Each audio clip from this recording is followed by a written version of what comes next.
Can we beat an elite boss without any Paragons? And no, this is not a self-imposed challenge. This is what we're dealing with this week. So Ninja Kiwi created a really interesting elite boss, as you guys might have seen, and in this boss you can absolutely not have a single Paragon, and this goes for the VTSG as well. So all of these, you know, the strongest late game towers have been banned, and I think it's really funny because they kept the Paragon limited 4, but you can't have any single one of them. And also they didn't even stop there. Like, they removed the Spike Storm and the Carpet of Spikes. They removed every single 50 on farm, and they reduced the farm limit to 10, and then also no overclocks so that we can buff up all of these other farms. And I guess the only thing going for us is that the boss health has been reduced to 35%. So in contrast to previous boss events runs, the early tiers I actually expect to be a little bit on the easier side, and then I do think that the actual challenge and the actual problem is going to be in the later tiers, starting from tier 3. So let's see how we can make this thing happen. I'm just gonna do the usual stuff that we farm because none of these early game towers have been blocked. So I'm gonna see you guys in a second. Alright, so let me just check in with you guys. We're buying the standard stuff, just the marketplaces at the bottom, and then also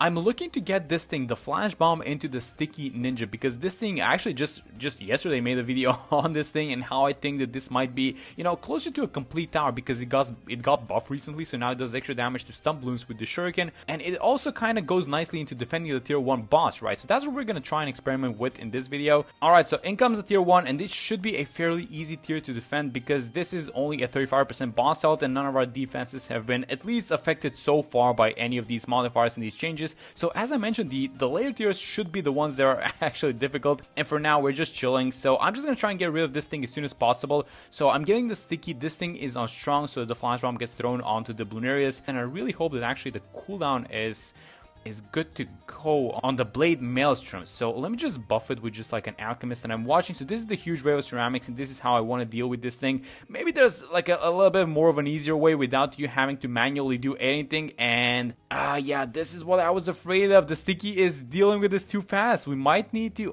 I might need to restart and actually buy something else to defend. Alright, so let's actually try defending with a 402 Boomer. I'm not sure if this thing is gonna need an Alchemist because of recent buffs to it. So for example, it got like, I think it was like 30%, or was it 50% extra attack speed on the 402? I actually don't remember, but let's see how we do. So the Ninja is still on strong, and let's see if this Boomerang alone is going to be able to deal with these leftovers, and if it's not, then we're going to buy an Alchemist for it. It seems to be dealing with them, but you know what? This is a little bit close. So let me just give it like a 320 Alchemist, and this should be more than enough, right? I mean, look at how fast this thing is going. It's only at 35%, which means that it has 17,500 HP. And I guess an aspect in which you can try to save money is something that I'm missing is maybe because the HP is at like 35%, maybe you can spend a little bit less cash, but I don't know how you're dealing with these skulls and these summons, and honestly, I don't even mind that much as long as we win, right? Alright, so that is Bloonarius about to pop, so let me turn off all the star for this thing. Let's get the tier 1 reward, and as soon as this round ends, we're gonna have to reconstitute our farming actually. So I'm gonna keep this thing, by the way. Normally I would sell this, but this is like our main defense tower. There's no Monkeyopolis available, so it's just gonna have to be a bunch of 420 farms, and then you would think that you can, you know, you can do the overclock thingy, but no, they only gave us 2 NGs. So Ninja Kiwi has a really clear plan on how they want us to beat this boss, and I guess we have no choice. So yeah, that's what I'm going to be doing in the next few rounds. I'm going to defend with this thing. Just a bunch of 420 farms. Maybe I should have sold in the range of a favorite chase boat, but I'm just remembering. So maybe we can buy a bunch of boats,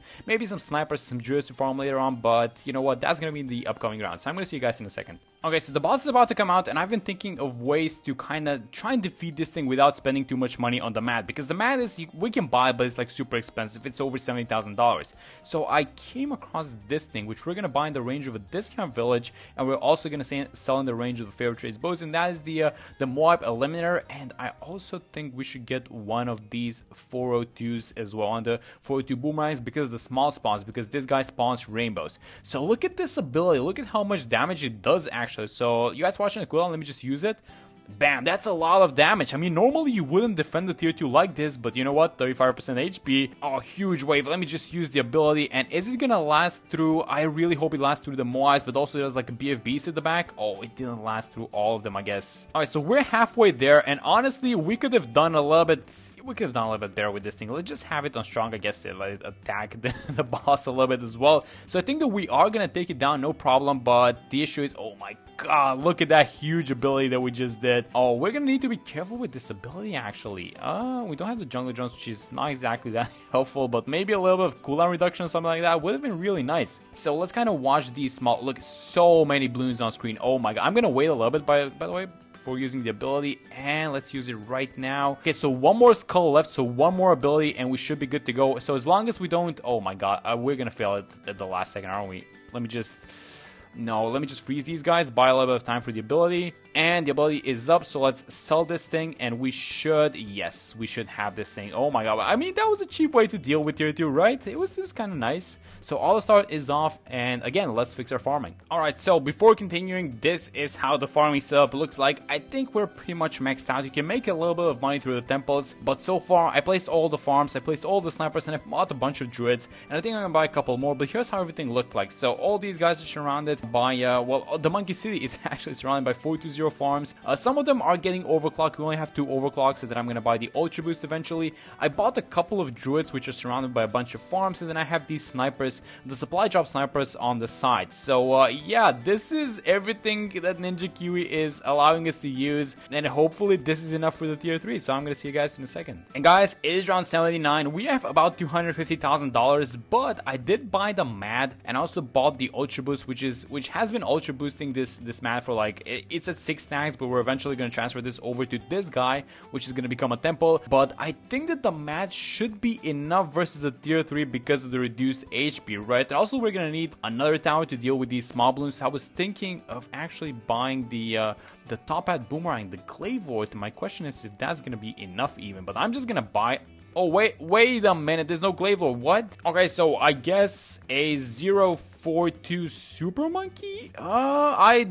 I did not. I thought this thing was available. Okay, never mind. Let's try it like this. So let's use the ability. So we're gonna have to play around the MAD ability, it seems like. So let me just keep using this thing. This thing just throws so many projectiles because it's getting ultra boosted. It doesn't have an alchemist actually, so maybe I should just throw in like something like just like a 300, honestly, maybe like a 320 because it attacks super fast. But I think, yeah, starting from maybe not this tier, but starting from the next tier is where the money deficit is gonna start becoming a little bit obvious. So let's just use this ability and let's see how this. The MAD is doing amazing, by the way. It has to do with the fact that it's getting ultra boosted a lot. You know what? I think I bought this thing for nothing because we have a bunch of druids, so these druids deal with the ceramics and just the MAD deals with everything else. And also we got like 10 snipers which deal with the small balloons. So maybe this was like a failed investment, but yeah, oh, never mind. This thing is just so good. The ultra boosted MAD. Oh, it's a 10 stacks. Okay, so we need to dehook this thing actually from the tech bot, and actually I'm gonna transfer the tech bot to this thing, which is gonna become the first Sun Temple.